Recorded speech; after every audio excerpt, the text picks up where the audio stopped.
I want to take a quick look at the first week of results from Phantom Nightmare format.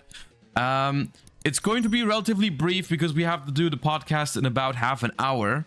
But I think it's going to be enough to get a brief overview of, you know, how dominant was Snake Eye actually over the first week of Phantom Nightmare regionals and stuff like that. You know, maybe we have the time to check out one or the other deck list also of decks that are not fire decks that manage to perform. Because at first glance, I'm seeing obviously the fire decks represented in large numbers, but there's also some other stuff that's worth looking at. So let's just move over to the spreadsheet as usual. Shoutouts to, I believe this one is managed by Super Peludo. And obviously it's a great resource. If you want to get access to the spreadsheet, you can go !spreadsheet.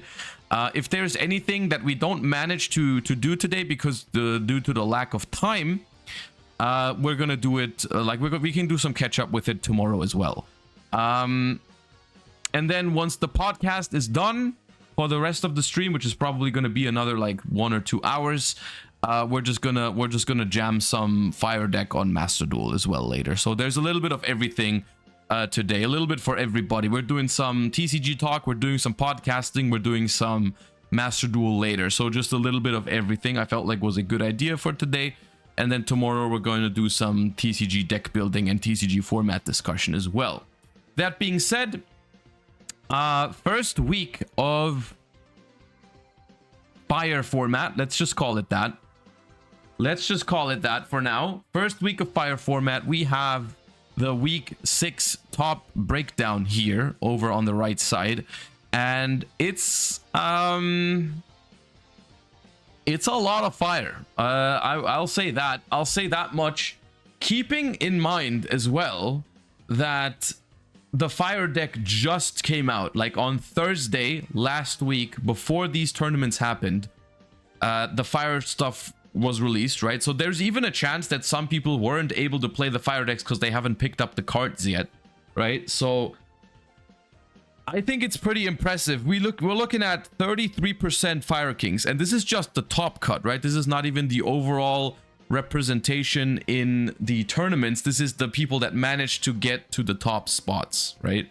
And I assume that the overall representation was a little bit lower than that, right? Because I don't think everyone was able to. I don't think 33% of the format or of the people that enter the tournament were able to bring the fire deck, you know, because the deck is relatively pricey and the cards just came out, which indicates that the deck's putting up a pretty significant conversion rate, in my opinion. Like the fact that it's able to perform at such large numbers is quite impressive. And as well, like 33% Fire King, that's just the Fire King variations. We've got almost 10% for Snake Eyes as well. And I'm assuming that like over here on the left side, we've got 4% Rescue Ace 2, which is a total of almost 50%. We're totaling almost 50% fire decks in the top spots at regionals in the first weekend of the format, which is very strong. Whether that is tier 0 numbers to you or not, I think by definition that wouldn't make it tier 0. I don't think it matters though. I think by my definition that makes it by far the best deck in the format, and I think that's what counts.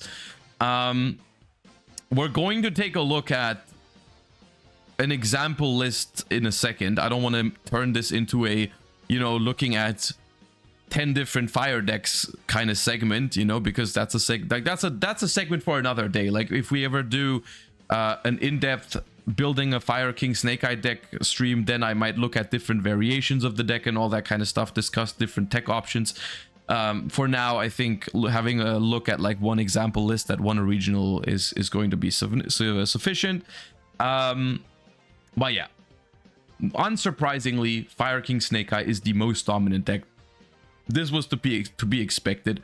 Whether the deck is actually better than pure Snake Eye is something that remains to be seen, in my opinion, because I think because it's the most dominant version in the OCG, I think it's just more people were playing the Fire King, because that's where people start usually in this format. I think that's where people start testing or playing fire decks, is they play with the full Fire King package.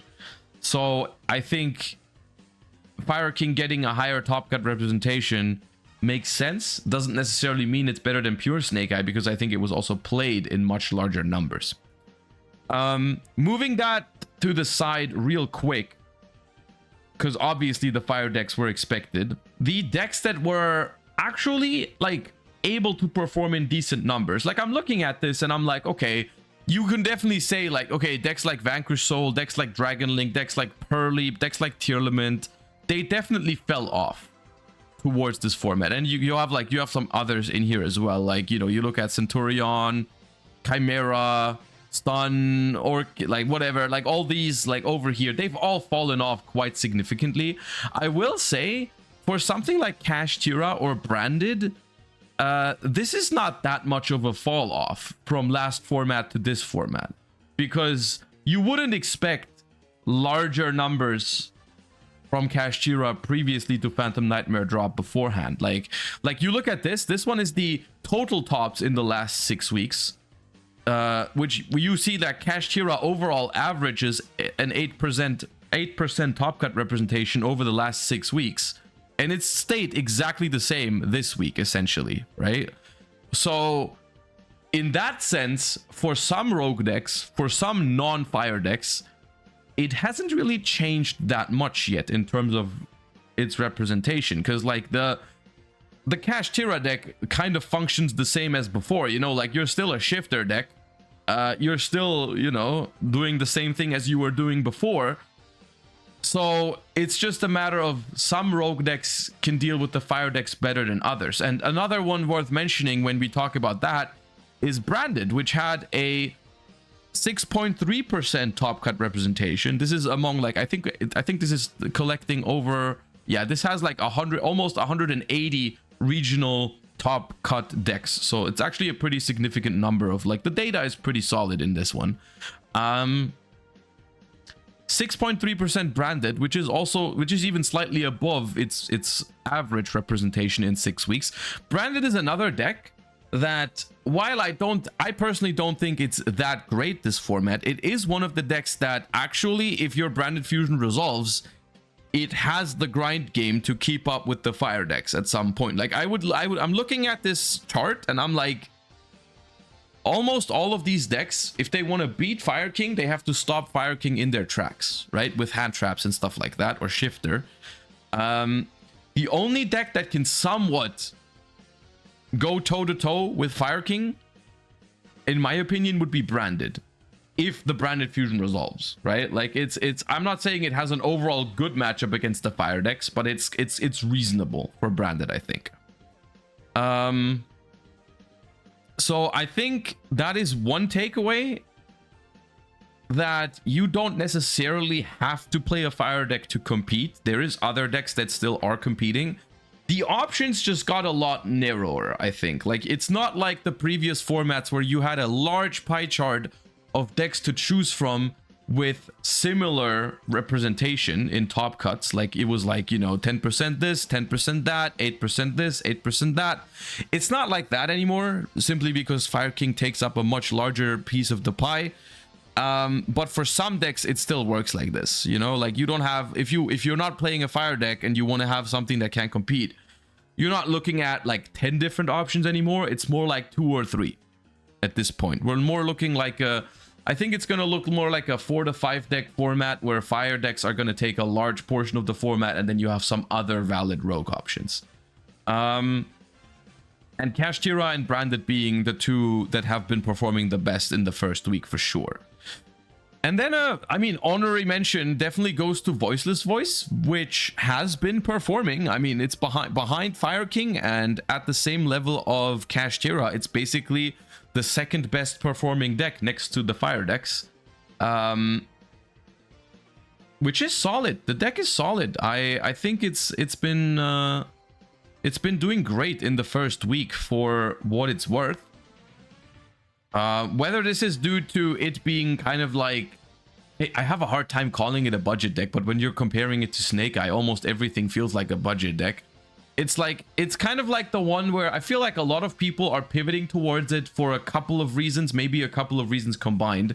It's a new deck, right? And people enjoy trying new things, right? it's relatively easy to pick up and play, especially on the first weekend when it came out. Like it was like you need to practice it a little bit, but once you get the hang of it, I'm pretty sure it's relatively it's easier to play than other decks. Let's say it like that. It's not easy per se, but it's easier than other stuff. And it is also, for being a new viable strategy, it is relatively cheap. Because I mean, you pick up the Novox, or the low rather. The low is expensive, but if you compare it to other top decks in the format right now, I think it's reasonable. And also technically, even though it's obviously it's advised that you play SP Little Knight in it, it is technically possible to play it without Little Knight, I think.